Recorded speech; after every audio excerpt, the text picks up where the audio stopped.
Attend అవ్వడం జరిగింది. సుమారు 2 hours అన్ని కూడా రాష్ట్ర వ్యాప్తంగా ఫుడ్ అండ్ సేఫ్టీ డిపార్ట్మెంట్ తీసుకోవాల్సిన జాగ్రత్తలు, అట్లాగే ఏ లోటుపాట్లు అవన్నీ అధికారులు వివరణ ఇవ్వడం జరిగింది. ఇప్పుడు మిగిలిన సభ్యులు మాట్లాడుతున్నారు. నమస్కారం. ఈరోజు 2 విషయాల మీద మేము పిటిషనర్స్ కమిటీ సంబంధిత అధికారులతో చర్చించడం జరిగింది. ఒకటి, హిమోఫిలియా గురించి, ఆ డిసీజ్ గురించి చాలా ఇబ్బందిగా, తక్కువ మందికి ఆ ఇబ్బంది ఉన్నప్పటికీ కూడా చాలా ఎక్కువ ఇబ్బంది, ఆ డిసీజ్ కి గురైన వాళ్ళకి ఇబ్బంది చాలా ఎక్కువగా ఉంది. వారికి ఆ ట్రీట్మెంట్ డే కేర్ లోకి తీసుకొచ్చి ఇబ్బందులు లేకుండా ట్రీట్మెంట్ ఎలా చేయాలి, కేజీహెచ్ లో ఉన్న ఫెసిలిటీస్ ఏంటి, రాష్ట్ర స్థాయిలో ఆ పర్టికులర్ R8, R9 అనే ఇంజెక్షన్స్, ఇంకా మోనోక్లోనల్ యాంటీబాడీస్ అని ఒక్కొక్కటి సుమారు 50,000 రూపాయలకి ప్రభుత్వం ఉచితంగా ఇస్తుంది. స్టాక్ ఎలా మెయింటైన్ చేయాలి, టెస్టింగ్ ఫెసిలిటీస్ ఎలా ఇంప్రూవ్ చేయాలి అనే దాని మీద సంబంధిత డాక్టర్స్ తో, కేజీహెచ్ సూపరింటెండెంట్ గారితో డిస్కషన్ అయింది.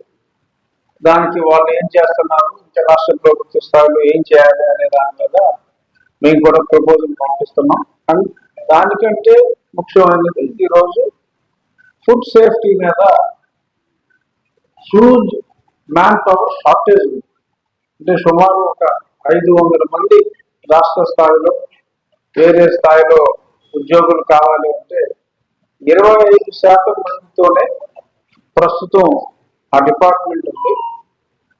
ఇంకా ల్యాబొరేటరీస్ కూడా రాష్ట్రం విడిపోయిన తర్వాత మనకంటూ ల్యాబొరేటరీస్ వేరియస్ స్టేజ్లో ఉన్నాయి. ఒక 4 ల్యాబొరేటరీస్ ఆపరేషన్ లోకి రాలేదు.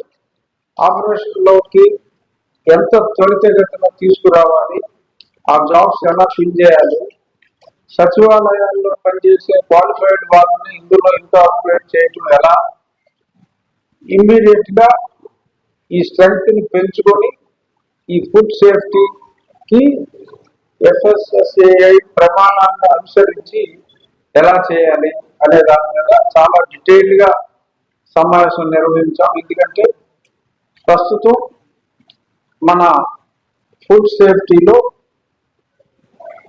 దేశంలో ఉన్న పెద్ద రాష్ట్రాలు, బుల్లి యూనియన్ టెరిటరీస్ అన్ని కలిపినా కూడా ఆ 36లో మనం 29వ స్థానంలో ఉన్నాం. సో దీన్ని ఎలా రాబోయే నెక్స్ట్ ఇయర్ రేటింగ్ లో మనం కనీసం 15-16 స్థానాలకు వచ్చి ఆ తర్వాత లాస్ట్ 5లో ఉన్న మనం టాప్ 5లోకి వెళ్ళాలి అంటే ఏమేమి చేయాలి, వాళ్ళకి కావాల్సింది ఏమిటి, ఈ కమిటీ ఏ రకంగా ప్రభుత్వ అధికారుల దృష్టికి, ముఖ్యమంత్రి గారి దృష్టికి తీసుకెళ్లి మళ్ళీ ఈ ఫుడ్ సేఫ్టీలో, ఎందుకంటే చాలా చోట్ల మనం చూస్తున్నాం, అక్కడ ఫుడ్ అడల్ట్రేషన్ జరిగింది, పలానా హాస్టల్లో ఫుడ్ అడల్ట్రేషన్ జరిగింది, అస్వస్థత అయ్యారు, 20 మంది అస్వస్థత అయ్యారు, ఇటువంటివన్నీ జరుగుతున్నాయంటే దానికి కారణం inadequate staff, non availability of laboratory సదుపాయాలు. ఇవన్నీ కూడా యుద్ధ ప్రాతిపదికలో ఎలాగో సమకూర్చుకోవాలి అనే దాని మీద చాలా డీటెయిల్డ్ మీటింగ్ అయింది. తప్పనిసరిగా రాబోయే ఒక 1 week 10 days లోనే డీటెయిల్డ్ ప్రపోజల్ మా అధికారులందరూ మా కమిటీకి సమర్పిస్తా ఉన్నారు. వెంటనే మేము మా స్పీకర్ గారికి ఈ రిపోర్ట్ ఇచ్చి రాబోయే అసెంబ్లీ సమావేశాల్లో ఆ ప్రపోజల్ ని సబ్మిట్ చేసి సంబంధిత అధికారులకు ఇచ్చి ఖచ్చితంగా రాబోయే 4 నెలల కాలంలో స్ట్రెంథెన్ చేయడానికి ముందు ఇమీడియట్ గా మంచి నీళ్లు, తాగునీళ్ళని కూడా టెస్ట్ చేయాలంటే కూడా సంపూర్ణ సదుపాయాలు కొన్ని కొరవండి. ఆ వాటర్ ఫెసిలిటీకి, ఎందుకంటే ప్రతిరోజు అన్ని మనం తీసుకునే వాటర్, మనం తీసుకునే మిల్క్ ప్రోడక్ట్స్, కారంలో కల్తీ ఉంటుంది, ఇది అది అంటే చాలా చోట్ల కల్తీ ఎక్కువగా జరుగుతుంది. దానికి సంబంధిత అధికారుల సంఖ్యని పెంచుకోవటం, ఎఫెక్టివ్ గా ఉండటం, ప్రజల్ని అనారోగ్యాల బారి నుంచి తగ్గించాలి అంటే ఇది స్ట్రక్చర్ తీసుకోవాలి అనే దాని మీద మాకు చాలా కంప్లైంట్స్ వస్తే ఈ ఫుడ్ అడ్మినిస్ట్రేషన్ మీద వీటి మీద ఈ సమావేశం నిర్వహించడం జరిగింది. ఖచ్చితంగా ఎఫెక్టివ్ గా మా పిటిషనర్స్ కమిటీ వర్క్ చేసి దీన్ని ప్రభుత్వం దృష్టికి తీసుకెళ్లి దీని మీద సమస్యని పరిష్కరిస్తాం. మీరు ఈ స్థాయిలో చాలా చోట్ల మీరు ఈవిడ కమెంట్ వీటి గురించి, ఈ సమస్యల గురించి మీరు కూడా మీ సూచనలన్నీ కూడా ఏదైనా ఉంటే మాకు డైరెక్ట్ గా to the chairman petitioners committee అని కానీ, శాసనసభ్యులందరూ విశాఖ వాసులు ఎక్కువగా ఉన్నారు కాబట్టి శ్రీనివాస్ గారు కానీ, రామకృష్ణ గారు, శ్రీకుమార్ రాజు గారు కానీ మీ అమూల్యమైన అభిప్రాయాలు, ఎక్కడ ఈ ఫుడ్ అడ్మినిస్ట్రేషన్ లో తప్పు జరుగుతుంది, ఎక్కడెక్కడ స్ట్రక్చర్ చేయాలి అనే దాని మీద మీ విలువైన అభిప్రాయాలు కూడా ఇవ్వగలిగితే ఇచ్చి దీనికోసం పాటుపడటం జరుగుతుంది. ఎందుకంటే విశాఖపట్నంలో ఒక లాబొరేటరీ వస్తుంది నవంబర్ మొదటి వారంలో, ఇక్కడ డేట్ ఫిక్స్ అవ్వలేదు. మొట్టమొదటి రీజనల్ లాబొరేటరీ ఇక్కడే ప్రారంభం అవుతుంది. దాని స్టాఫ్ రిక్రూట్మెంట్ కూడా కొన్ని మార్గదర్శకాలు కలెక్టర్ గారితో మాట్లాడటం జరిగింది. ఎందుకంటే మీకు మళ్ళీ గత 2-3 వారాలుగా ప్రపంచం అంతా కూడా విశాఖపట్నం గురించే మాట్లాడుకుంటున్నారు. గూగుల్ సెంటర్ కానీ, టీసీఎస్ కానీ ఇంకా ఎన్నో వస్తున్నాయి ఇక్కడ. సో ఈ ఇన్ఫ్రాస్ట్రక్చర్ అన్నింటికి అనుగుణంగా రేపు రాబోయే జన ప్రవాహానికి అనుగుణంగా అన్ని రకాలుగా కూడా స్ట్రక్చర్ చేయాలి విశాఖపట్నాన్ని. ప్రభుత్వం కూడా పూర్తిగా విశాఖపట్నం అభివృద్ధికి, అమరావతితో పాటు విశాఖపట్నం అభివృద్ధికి కూడా కట్టుబడి ఉన్న నేపథ్యంలో పిటిషన్స్ కమిటీ కూడా కనీసం 3 నెలలకు ఒకసారి విశాఖపట్నంలోనే సమావేశం అవ్వాలని చెప్పి పల్లా శ్రీనివాస్ గారు కూడా సూచించారు. ఆయన సూచనకు అనుగుణంగా స్టాట్యూటరీ మీటింగ్స్ ఎలాగో మాకు క్యాపిటల్లో అవుతాయి, నాన్ క్యాపిటల్ మీటింగ్స్ వీలైనంత వరకు విశాఖపట్నంలో నిర్వహించాలి అని చెప్పి అనుకున్నాం. కనీసం 3 నెలలకు ఒక మీటింగ్ అయితే ఖచ్చితంగా అభివృద్ధి చెందుతున్న విశాఖపట్నంలో మా పిటిషనర్స్ కమిటీ మీటింగ్స్ ఉంటాయి. సో మీడియా వాళ్ళకి నా అప్పీల్ ఏంటంటే, రకరకాల సమస్యలు ఉంటాయి. ప్రజలు కొన్ని సమస్యలు మా దృష్టికి తీసుకురావచ్చు, కొన్ని తీసుకురాకపోవచ్చు. మీరు నిర్మోహమాటంగా ఏమేమి మేము టేకప్ చేస్తే బాగుంటుంది అనేది మీడియా వాళ్ళు కూడా మా దృష్టికి తీసుకొస్తే చాలా అభివృద్ధిలో, విశాఖపట్నం అభివృద్ధిలో, రాష్ట్ర అభివృద్ధిలో మీరందరూ కూడా పాల్పంచుకోగలుగుతారని it's my appeal to media. ఇంకేమన్నా ప్రశ్నలు ఉంటే దీనికి సంబంధించి వారంలో ఫిజికల్ గా టెస్ట్ చేయటం ప్రారంభిస్తామని చెప్పి మాట ఇచ్చారు. కాలయాపనకి అంటే మెయిన్ స్టాఫ్ లేరండి. స్టాఫ్ లేకపోవడానికి ఎవరు బాధ్యత మరి అడగవచ్చు. అల్టిమేట్ గా బాధ్యత ప్రభుత్వం అంటే ఎవరి మీద తొలిచానికి లేదు. కొన్నిటిగా ఖచ్చితంగా బాధ్యత ప్రభుత్వం అంటే దీనికి ఎందుకు ఇంత డిలే అయిందని చెప్పి మీకు లాగానే మేము కూడా కమిటీగా వారిని ప్రశ్నిస్తే వారు చెప్పింది ఏంటంటే, మేము ఎప్పుడో రిక్వైర్మెంట్ అంతా ఇచ్చాం, జనాభా ప్రాతిపదికన 50 అర్బన్ పాపులేషన్ అయితే 50,000 మందికి ఒక ఫుడ్ సేఫ్టీ అధికారి ఉండాలి, రూరల్ పాపులేషన్ లో 1,00,000 మందికి ఒక అధికారి ఉండాలి. సో ఆ ప్రాతిపదికన సుమారు 500 పోస్టులకు గాను 54 పోస్టులే ఉన్నాయి. దీనికి ఫైనాన్స్ వాళ్ళు ఇంకా మా క్లియరెన్స్ ఇవ్వలేదు. ఇంతమంది తీసుకుంటే మరి వాళ్ళందరికీ జీతాలు ఇవన్నీ ఉంటాయి కాబట్టి finance secretary clearance, finance ministry clearance ఇంకా మేము అప్లై చేయలేదు. అంటే మేము సీఎం గారి రివ్యూలో ఒక 150 వరకు మీరు వెంటనే తీసుకోండి అని చెప్పి గత వారం మెడికల్ అండ్ హెల్త్ మీద రివ్యూ జరిగినప్పుడు ముఖ్యమంత్రి గారు చెప్పారు అని చెప్పారు. 450 మంది రిక్వైర్మెంట్ 500 మంది వరకు ఉన్నప్పుడు సరే టు స్టార్ట్ విత్ 150, ఉన్న వాళ్ళు 54, ఒక 200 మంది ఉంటారు. అయినప్పటికీ మరింత పెంచుకోవాల్సిన అవసరం ఉంది. కొన్ని దాన్ని ఇప్పుడు మనకి విలేజ్ సెక్రటేరియట్స్ లో బయోటెక్నాలజీలో పిహెచ్డి చేసిన వాళ్ళు చాలా మంది ఉన్నారు. మైక్రోబయాలజీలో, బయోటెక్నాలజీలో they have excellent qualification. So కాబట్టి వాళ్ళని ఎలా వాడుకోవాలి, ఇన్ఫాక్ట్ కలెక్టర్ గారికి అయితే మేము ఒక సూచన ఏం చేసామంటే, ఒక 14 మంది MSc and post doctor fellowship చేసిన ఆ ర్యాంక్ వాళ్ళు వేరియస్ పంచాయతీలో పంచాయతీ సచివాలయాల్లో ఉన్నారు.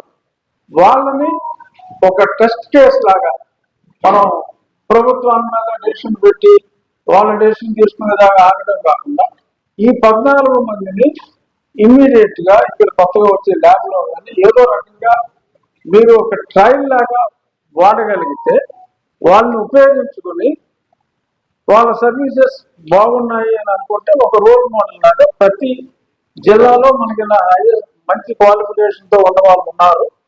వాళ్ళని దీనికి అక్కడ క్వాలిఫికేషన్ ఉంటే వాళ్ళకి తగిన వర్క్ లేదు. ఇక్కడ హ్యూజ్ రిక్వైర్మెంట్ ఉంది. ఇది ఒక పెద్ద సాంఘిక సమస్య. ఆరోగ్యం ఉన్నది కానీ ఇక్కడ వర్క్ చేయడానికి మనుషులు లేదు. సో దీన్ని ఎలాగ కాంపెన్సేట్ చేయాలి, ఒక ట్రయల్ లాగా విశాఖపట్నంలో కలెక్టర్ గారిని ఇనిషియేటివ్ తీసుకోమని చెప్పి కూడా కోరటం జరిగింది. ఆయన ఇనిషియేటివ్ తీసుకోగలిగితే this would set a good role model for other districts in the state.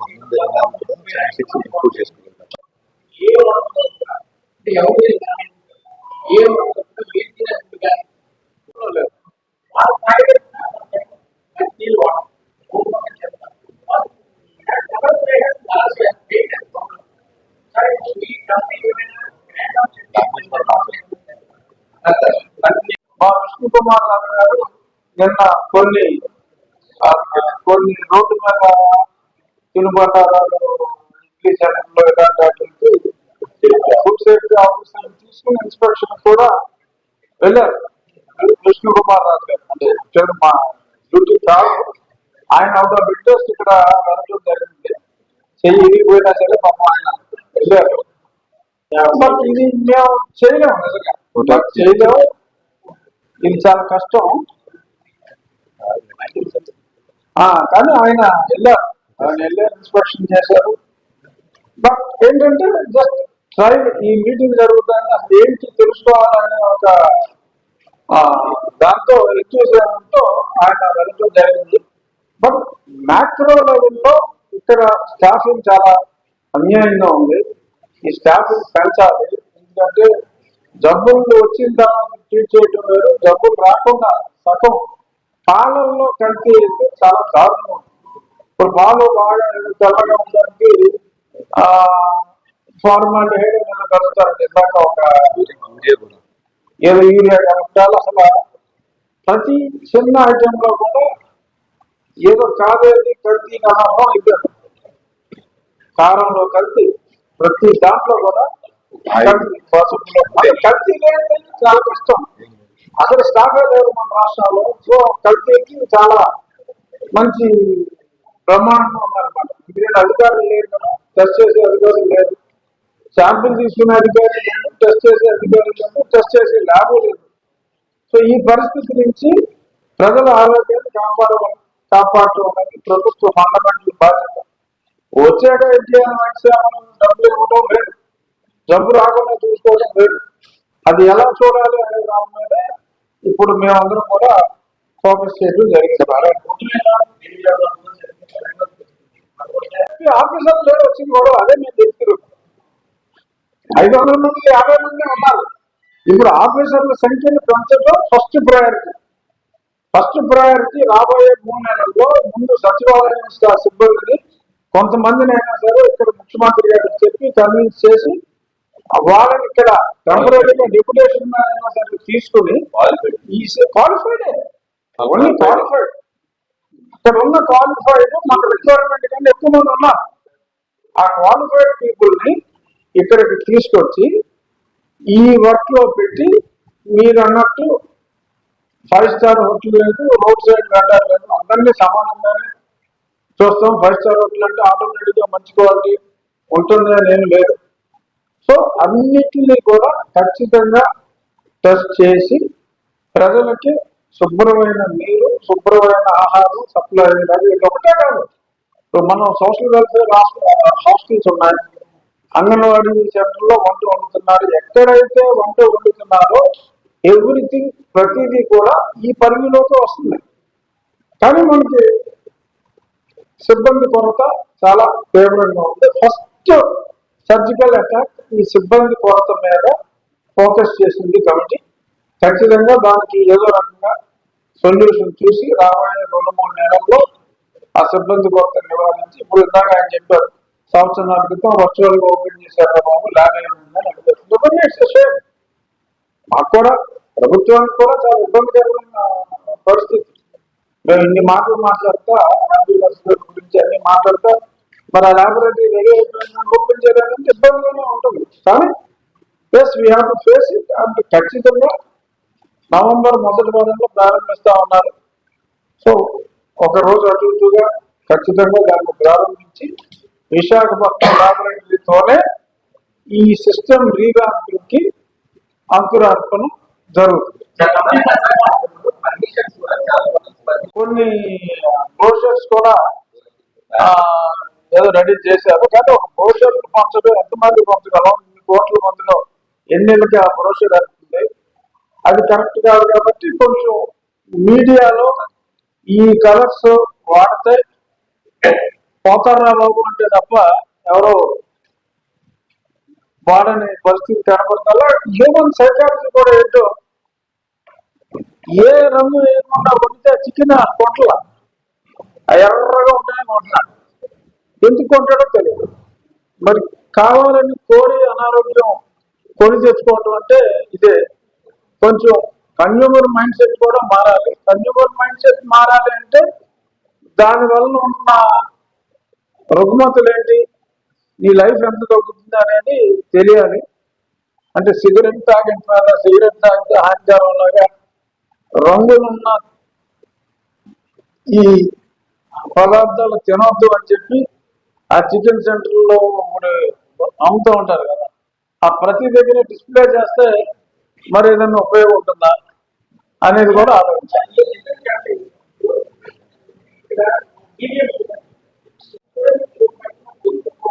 అవును, ఈ అన్నిటి మీద డిస్కషన్ జరిగినప్పుడు డెఫినెట్ గా మన ర్యాంకింగ్ అంటే మనకు వచ్చిన మార్కులు, ఎందుకంటే ఎవరన్నా ఇప్పుడు మేమేదో కవర్ చేసేయాలన్నా ఏమి లేదు. ఇక్కడ మీరు గ్రాఫ్ లోకి చాట్ జీపీటీలోకి వెళ్తే మొత్తం అంతా బండారం అంతా వచ్చేస్తుంది. అంచేత ఇక్కడ రాయగలిగింది ఏమి లేదు. మనకున్నవి 27 మార్కులు. కేరళ 71 మార్కులు నెంబర్ 1 లో ఉండేది.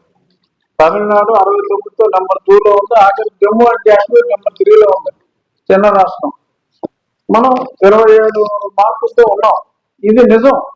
ఈ పరిస్థితి నుంచి ఎంత తొందరగా బయటపడాలి అనే దాని మీదే ఇవాళ మీటింగ్. దాని మీదే ముఖ్యమంత్రి గారికి అసెంబ్లీ ద్వారా మా నివేదిక త్వరితగతిన ఇచ్చి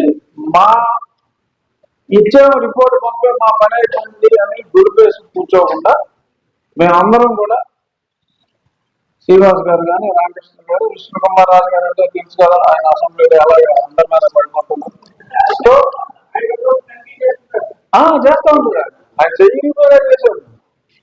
సో అలాగే అందరూ కూడా ఒక బాధ్యతగా టేకప్ చేస్తామన్న మటుకు నేను మీకు ఖచ్చితంగా చెప్పగలను.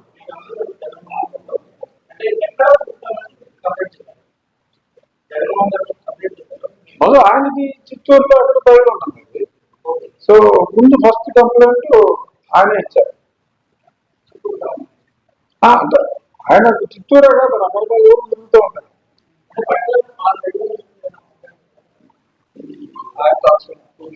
ఆయన కాన్స్టిట్యూన్సీ నుంచే వచ్చింది, అందుకని ఇది జగన్ చేయడం.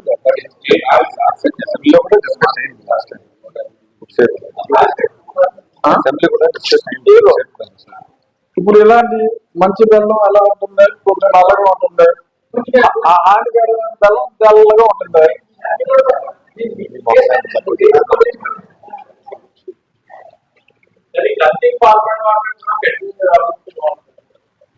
అవును, కఠినంగా వ్యవహరించాలంటే వ్యవహరించే వ్యక్తులు లేరు. అవును,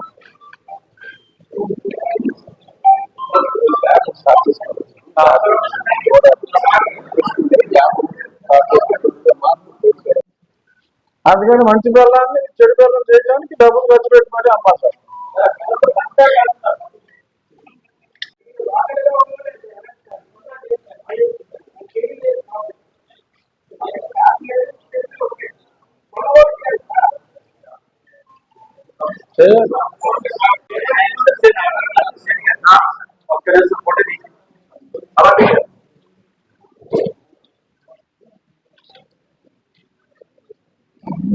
ఓకే అంటే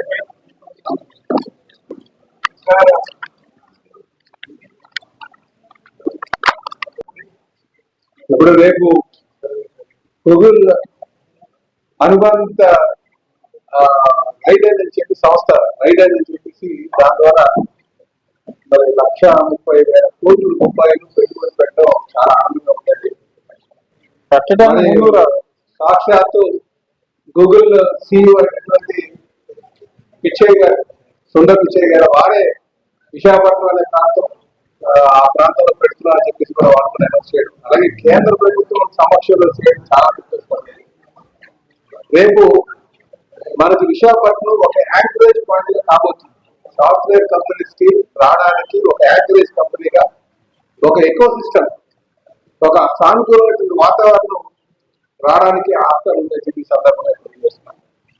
1998లో అప్పుడు సైబరాబాద్ లో Microsoft centre hitech city start చేసినప్పుడు కూడా మైక్రోసాఫ్ట్ రావడం ఒక ఈరోజు అనేక కంపెనీస్ రావడం జరిగింది. మొదటగా వచ్చింది మైక్రోసాఫ్ట్ వచ్చిన తర్వాత అందరూ ఎవరు ఊహించలేకపోయారు. ఈరోజు చూస్తే సుమారు 60,000 కోట్లు, నాకు తెలిసి ఇంకా ఎక్కువ ఉంటుంది. ఒక 2 years బ్యాక్ నాకు ఐటీ ఎక్స్పోర్ట్స్ 65,000 కోట్లు కేవలం హైదరాబాద్ నుంచి వస్తున్నాయి. కనుక రేపు విశాఖపట్నం నుంచి కూడా ఐటీ ఎక్స్పోర్ట్స్ చాలా ఉంటాయని చెప్పి మేము ఆశగా ఉన్నామండి. అలాగే ఈ డేటా సెంటర్ ద్వారా అనేక చిన్న బడ్జెట్ దొరుకుతాయి. ముఖ్యంగా MSME చాలా ఉపయోగపడుతుంది దీనివల్ల. వాళ్ళు ఎందుకంటే డైరెక్ట్ డేటా అంతా కూడా అక్కడ స్టోర్ చేసుకోవచ్చు, వర్క్ స్టేషన్ తో ఆపరేట్ చేసుకోవచ్చు. వాళ్ళకి ఇండివిజువల్ సర్వర్స్ అని పెట్టుకోవాల్సిన ఉంటుంది. సాఫ్ట్వేర్ అంతా కూడా వాళ్ళ దగ్గర నుంచి యూజ్ చేసుకోవచ్చు తక్కువ రేట్కే. కనుక దానివల్ల చాలా అడ్వాంటేజ్ ఉందని చెప్పేసి, అలాగే డేటా కూడా చాలా ఫాస్ట్ గా రావడానికి ఆస్కారం ఉంటుంది. అలాగే మన ప్రాంతం ఒక ఇమేజ్ ముఖ్యంగా వెళ్ళడానికి ఆస్కారం ఉంటుంది. అనేక సాఫ్ట్వేర్ ఉద్యోగాలు రావడానికి కూడా తెలియజేస్తారు. అయితే కొంతమంది పవర్ ఎక్కువైపోతుంది, వాటర్ ఎక్కువైపోతుంది. ఎక్కడైనా సరే 1,30,000 కోట్లు పెట్టుబడి పెట్టేటప్పుడు, అంత భారీ స్థాయి పెట్టుబడి పెట్టేటప్పుడు మన అన్ని ఫెసిలిటీస్ ఇక్కడ ఉంటేనే కదా వచ్చేది. ఈరోజు అన్న కంపెనీస్ ఇక్కడికి వస్తున్నాయంటే ఒక స్థిరమైనటువంటి నాయకత్వం ఉంది. కూటమి నాయకత్వం చాలా స్థిరంగా ఉంది. ఒక అనుభవం ఉన్నటువంటి నాయకత్వం ఉంది. దీనికి కేంద్ర ప్రభుత్వం ఒక సహకారం ఉంది. ఖచ్చితంగా ఇండస్ట్రీస్ కి సానుకూలంగా ఉన్నటువంటి వాతావరణం ఉంది అని ఒక ఆలోచనతో అలా ఆలోచన కల్పించినప్పుడే కదా వచ్చేది.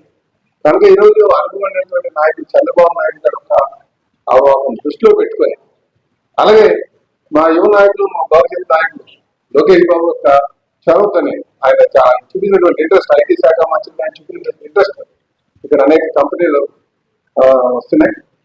అలాగే ఈరోజు ముఖ్యమంత్రి గారు కూడా అటు వెళ్ళారు, దుబాయ్ వెళ్ళారు.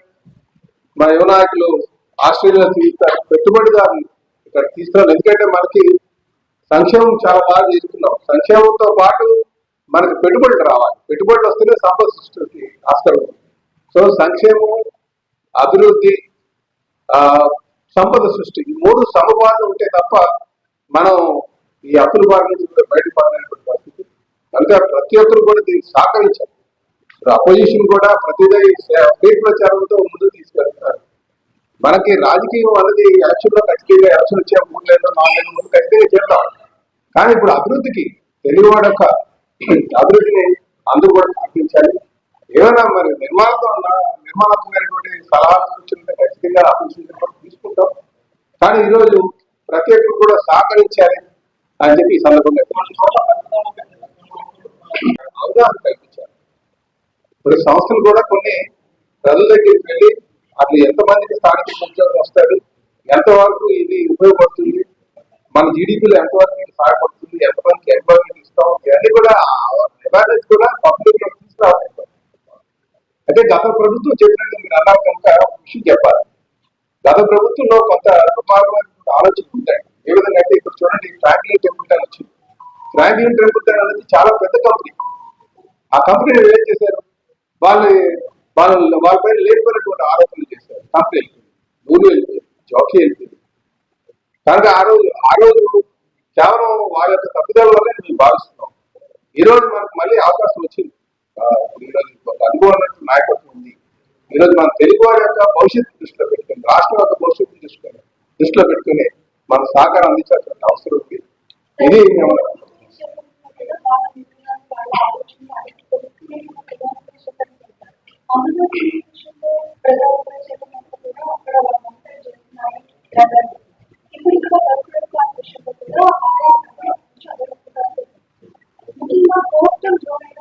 కంపెనీస్ ఎవరైతే పెడుతున్నారో ముందు వాళ్ళని ప్రజలు ఆ కంపెనీ వాళ్ళు అడ్వర్టైజ్ చేయండి, ఎంతమంది ఎంప్లాయ్మెంట్ ఇస్తున్నారు అని చెప్పుకోవాలి.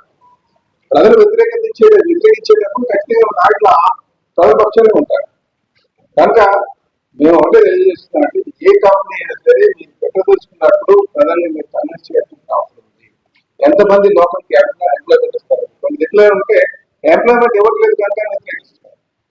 కొంతమంది బ్యాంక్ వ్యతిరేకిస్తారు. కొంతమంది రెచ్చగొట్టేటువంటి ప్రయత్నాలు చేస్తున్నారు. ఎందుకంటే స్వప్రయోజనాల కోసం, స్వలాభాల కోసం కొంతమంది చేస్తున్నారు. వాటిని కూడా పడకుండా చూసుకోవాలి. ప్రజలు ఆలోచన చేసుకోవాలి. అందరూ చదువుకున్నారు. కనుక మేము ముందుగానే అందరికీ తెలియజేసేది, ముందు కంపెనీస్ పెట్టేటప్పుడు ప్రజలకు కొంచెం అవగాహన చెప్పాల్సిన అవసరం ఉంది. అలాగే ప్రజలు ఎవరైతే కొంతమంది తప్పుదావ పట్టిస్తున్నారో వాటి బాగానే పడకట్టు ఒట్లో పట్టడం ఉండాల్సిన అవసరం ఉందని చెప్పి అభిప్రాయాన్ని తీసుకుంటారు.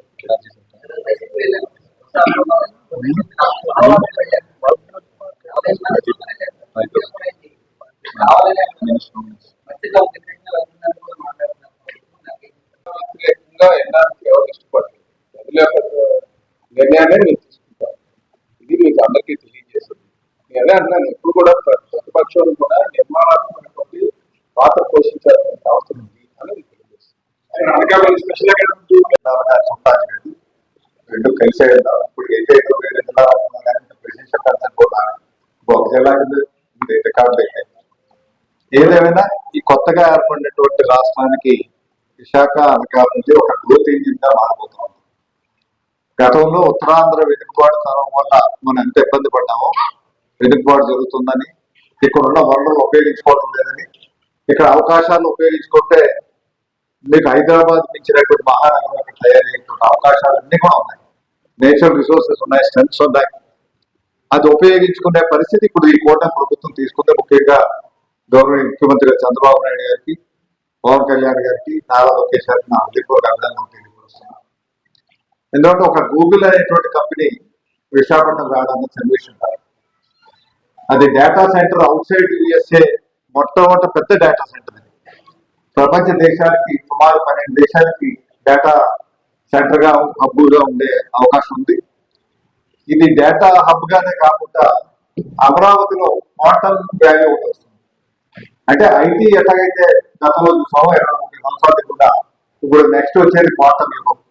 క్వాంటమ్ యుగంలో ఐటీ కంటే 200 రెట్లు అదనంగా డేటా వస్తుంది, అదనంగా ఫాస్టింగ్ కూడా వస్తుంది. అందువల్ల ఈ రెండు ఇంటిగ్రేట్ చేయాల్సిన అవసరం ఉంది. ఈ రెండు ఇంటిగ్రేట్ చేసినప్పుడు ప్రపంచవ్యాప్తంగా ఉన్నటువంటి టెక్నాలజీ అభివృద్ధిని మన దగ్గర డేటా అనలిస్టులు తయారు చేసుకొని, మన దగ్గర టెక్నీషియన్ తయారు చేసుకొని ప్రపంచవ్యాప్తంగా సరఫరా చేసుకోగలిగేటువంటి ఒక పెద్ద బ్రీడింగ్ గ్రౌండ్ అవుతుంది ఈ విశాఖ అనకాపల్లి. దీన్ని సద్వినియోగపరుచుకుని వెళ్ళగలిగితే సుందరపిచ్చే లాంటి వ్యక్తులు ఆయన చెప్పారు, విశాఖపట్నానికి అన్ని అవకాశం ఉంటాయి, చాలా మంచి నగరం, చాలా మంచి భవిష్యత్తు ఉంది కాబట్టి విశాఖపట్నాన్ని ఎంచుకోవడం జరిగింది. అందులోకి ఆయన ఎనర్జీ ఉపయోగించేది కూడా 80% క్లీన్ ఎనర్జీ ఉపయోగిస్తాను స్పష్టంగా ఆయన చెప్పారు, మనం మాట్లాడేది కాదు. అంటే ఎనర్జీ మీద అపోహలు ఏవైతే ఉన్నాయో అవి కూడా అందరూ కూడా తొలగించుకోవాల్సినటువంటి అవసరం ఉంది. 1,30,30,000 కోట్లు ఇన్వెస్ట్మెంట్ తక్కువగా. అదే విధంగా ఆర్సిలర్ మిట్టల్ అక్కడ నక్కబల్లో వస్తుంది, అది కూడా సుమారు 1,30,000 నుంచి 50,000 కోట్ల రూపాయలు 2 దశల్లో అభివృద్ధి చేయాలని, సుమారు 30,000 మందికి ఉద్యోగ అవకాశాలు అక్కడ వస్తాయి. ఒకవైపు ఏమో ఎన్టీపీసీ అక్షరాపురం ఉంది, అచ్యుతాపురం ఎన్టీపీసీ గ్రీన్ హైడ్రోజన్ తో 1,60,000 కోట్ల రూపాయలతో సుమారు 50,000 నుంచి 60,000 మందికి ఉద్యోగ అవకాశాలు అక్కడ వస్తాయి. ఇటువంటి అవకాశాలు మనకి ఉత్తరాంధ్రకి రావడం అనేది నిజంగా గేట్వే. మనం విశాఖపట్నం నుంచి హైదరాబాద్, మద్రాసు, చెన్నై ఇలాంటి ప్రాంతానికి ఉద్యోగాల గురించి వెళ్ళిపోయే పరిస్థితి ఉంటే ఇప్పుడు మన దగ్గరికి వేరే వాళ్ళు వచ్చే పరిస్థితి మనం ఉపయోగించుకోగలిగే మంచి అవకాశం ఈ రోజున వచ్చింది. దీనివల్ల ఉంటాయి డెఫినెట్ గా కొన్ని ఏవైతే ఉంటాయి ఇబ్బందులు, ఆ ఇబ్బందులు కూడా గవర్నమెంట్ అడ్రస్ చేయాల్సిన అవసరం ఉంది. ఇప్పుడు చెప్పారు బల్క్ డ్రగ్ వచ్చింది, దేశంలోనే కేంద్ర ప్రభుత్వం బల్క్ డ్రగ్ పెట్టాలని నిర్ణయం తీసుకుంది. అక్కడ కొన్ని వ్యతిరేకత అయితే ఉంది. ప్లస్ మీకు మత్స్యకారులు వ్యతిరేకత ఉన్నది అన్నది మనం తీసి పారేయడానికి వాళ్ళ అభిప్రాయాన్ని గౌరవించి ఎందువల్ల వ్యతిరేకిస్తున్నారని ఆలోచించాల్సిన అవసరం ఉంది. ప్రభుత్వం అది ఆలోచిస్తుంది. ఎందుకంటే దీనివల్ల పొల్యూషన్ వచ్చి వాళ్ళ చేపలు వేట ఉంటాయి, వాళ్ళ జీవితాలు మళ్ళీ అగమ్య గోచరంగా ఉంటుంది, వాళ్ళ భవిష్యత్తు ఉండదేమో అనేసి వాళ్ళు భయభ్రాంతులు అయ్యేటువంటి పరిస్థితి ఉన్నప్పుడు ఆ ఇష్యూని మనం అడ్రస్ చేయాల్సిన అవసరం ప్రభుత్వం. అటువంటి పొల్యూషన్ లేకుండా ఉండే విధంగా పరిశ్రమలు రావాలి. పరిశ్రమల దగ్గర స్ట్రిక్ట్ గా వాళ్ళకి పొల్యూషన్ రాకుండా ఉండే విధంగా, పొల్యూషన్ జరిగేటువంటి వ్యర్థాలు సముద్రంలో కలపకుండా ఉండేటువంటి చర్యలు తీసుకోవాల్సిన అవసరం ఉంది. అటువంటి గట్టి హామీ ప్రభుత్వం ఇచ్చినప్పుడు తప్పనిసరిగా మత్స్యకారులు కూడా అంగీకరిస్తారు. అభివృద్ధి జరుగుతుందంటే ఎవరైనా అంగీకరిస్తారు.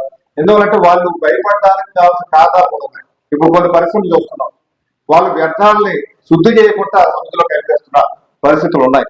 దానివల్ల చేపలు చనిపోతున్నాయి కూడా చూసాం మనం. ఇవన్నీ జరుగుతున్నాయి కాబట్టి, గతంలో జరిగాయి కాబట్టి వాళ్ళు భయపడటం అన్నది సహజం. ఇది అడ్రస్ చేస్తూ అటువంటి జరగకుండా ఉండే విధంగా స్ట్రిక్ట్ గా ఎన్ఫోర్స్మెంట్ ఏజెన్సీస్ ఉంది. వాళ్ళు శుద్ధి చేసేటువంటి కార్యక్రమాలు పూర్తిగా, దానివల్ల ఇండస్ట్రీ కాస్ట్ ఎక్కువైనా పర్లేదు కానీ భవిష్యత్తులో క్లీన్ ఎనర్జీ వచ్చే విధంగా చేయాల్సిన అవసరం ఉంది. కాబట్టి అవి అడ్రస్ చేస్తూనే ఇది అభివృద్ధి పరచాలి. వాళ్ళ జీవన ప్రక్రియ ఎక్కడ దెబ్బ తినకుండా వాళ్ళ మత్స్యకార వృత్తిని చేపడుతూ, అందులోనే ఇంకా వాళ్ళకు కూడా కొత్త టెక్నాలజీతో ఏ రకంగా మత్స్య సంపదని వాళ్ళు పట్టుకోగలుగుతారో వాళ్ళకి ఆదాయం పెరిగేటువంటి అవకాశాలు కూడా ప్యారలల్ గా గవర్నమెంట్ చూడాల్సినటువంటి అవసరం ఉంది. కాబట్టి ఈ పరిశ్రమలో వచ్చేటువంటి సిఎస్ఆర్ ఏదైతే ఉందో దాని ద్వారా మత్స్యకారులకు ఉపయోగపడే విధంగా వాళ్ళకి మంచి మెకనైజింగ్ కోర్స్ ఇవ్వడం, వాళ్ళకేమో కోల్డ్ స్టోరేజ్ ఫెసిలిటీస్ ఇవ్వడం, వాళ్ళ మార్కెటింగ్ నెట్వర్క్ అభివృద్ధి పరిచే విధంగా చేయడం, లేదంటే వాల్యూ ఇవ్వకుండా ఆ చేపల్ని మళ్ళీ శుద్ధి చేసి మార్కెటింగ్ చేసుకునేటువంటి అవకాశం ఉంది. మధ్యవర్తులు లేకుండా ఉండే కార్యక్రమాలు చేసినప్పుడు తప్పనిసరిగా అందరూ కూడా స్వాగతిస్తారు. ఇటువంటి చర్యలు తీసుకోవడానికి ప్రభుత్వం సిద్ధంగా ఉంది. వరల్డ్ లోనే మన దేశంలోనే అత్యంత పెద్ద టెక్నాలజీ కంపెనీ కంప్యూటర్ సంబంధించి, అక్కడ వాళ్ళకి ఎకరాకి ఎంతకి ఇచ్చావు? 99 పైసలు కదండి. 99 పైసలు ఇస్తే చాలా వ్యాఖ్యానాలు ఇచ్చాయి. మీ గతంలో మీకు గ్యాప్ కూడా ఉంటుంది. ₹1 గతంలో బ్రాండెక్స్ కి 1000 ఎకరాలు ఇచ్చాం, ఎకరాకి రూపాయి. ఇది కొత్తగా వచ్చింది కదే. అప్పుడు ఎవరన్నా ప్రశ్నించాలి మనం? ముందు ఇక్కడ తీసేసి ప్రశ్నించే ముందు అక్కడ ప్రశ్నించాలి. అక్కడ అది ఎవరు చేసాం? మేమే చేసాం. అప్పుడు రాజశేఖర రెడ్డి గారు ముఖ్యమంత్రి ఉన్నప్పుడు చేశారు. అంటే ప్రతిపక్ష నాయకుడు కూడా కాదు, ప్రతిపక్షం ఉన్న వ్యక్తి వాళ్ళ తండ్రి గారు తీసుకున్న నిర్ణయాన్ని ప్రశ్నించాలి. ఆ రోజు ఎందుకు ఇచ్చాం? ఉద్యోగ అవకాశాలు వచ్చాయి కాబట్టి 60,000 మందికి ఉద్యోగాలు ఇవ్వాలని ఎంఓఏ రాసుకున్నాం. స్పష్టంగా ఇప్పటికే ఉంది. అందులో ఒక 20,000-25,000 మంది ఆడపిల్లలు ఉద్యోగం చేయగలుగుతున్నారు. దానివల్ల మేలే జరిగింది. అంటే టీసీఎస్ లాంటి కంపెనీ, యాంకర్ కంపెనీ విశాఖపట్నం వచ్చిందంటే ఆటోమేటిక్ అన్ని అట్రాక్ట్ అవుతాయి. మీరు చూడండి, టీసీఎస్ వచ్చాక కదా ఎఫ్హెచ్ వచ్చింది, తర్వాత క్యాప్ జెమినీ కావాలంటారు, ఇప్పుడు క్వాంటమ్ వచ్చింది, డేటా సెంటర్స్ మీకు గూగుల్ వచ్చాక మీకు చాలా కంపెనీస్ ఆ గూగుల్ డేటా సెంటర్ పెట్టుకొని పరిశ్రమలు అక్కడ రావడానికి, ఐటీ పరిశ్రమ రావడానికి కావాల్సినటువంటి ఏర్పాట్లు అందరూ కూడా అట్రాక్ట్ అవుతున్నారు. అందువల్ల ముందు యాంకరింగ్ చేయడానికి ఒక కంపెనీలు ఉండాలి. కాబట్టి అటువంటి నిర్ణయం తీసుకొని చేయడం వల్లే ఈరోజు ఈ విశాఖపట్నానికి అంత భవిష్యత్తు వచ్చింది. ఆయన నిజాలు మాకు తెలియజేయండి అని చెప్పి ఎస్పీ గారిని అడిగినట్టుగా నేను వారి పేపర్లో, అన్ని పేపర్లలో చూశా. సో ఎస్పీ గారు రిపోర్ట్ ఇస్తారు. సో ఆయన శాఖే కాకుండా మిగిలిన శాఖలను కూడా పట్టించుకోవడం సంతోషించవలసిన విషయం. Is a very good officer. నేనైతే అతను మంచి ఆఫీసర్ అని చెప్పి నాకున్న నాలెడ్జ్ దృష్ట్యా, ఎందుకంటే అబ్జర్వ్ చేస్తాను కాబట్టి నాకున్న ఇన్ఫర్మేషన్ ప్రకారం అతను మంచి ఆఫీసర్ అనే నాకున్న రిపోర్టు.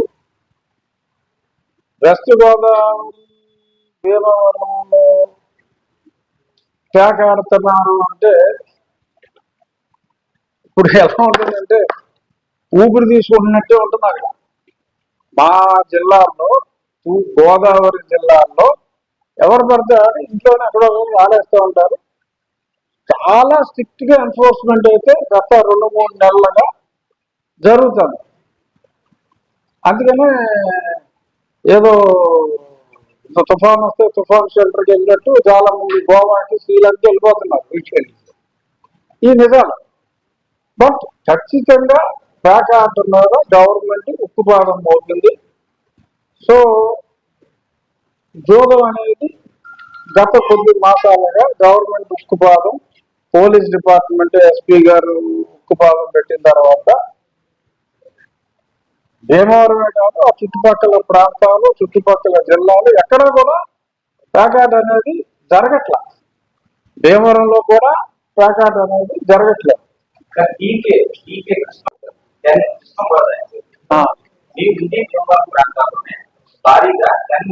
ఊళ్ళో అయితే కనుక నేను ఖచ్చితంగా చెప్పగలను, ఎక్కడైనా ఎవడైనా నిర్వహిస్తే టోల్ తీసేయమని చెప్పాం. చాలా స్ట్రిక్ట్ గా మేము ముందు నుంచి మెయింటైన్ చేస్తున్నాం. ఉండి వరకు నేను చెప్పగలను. అంతే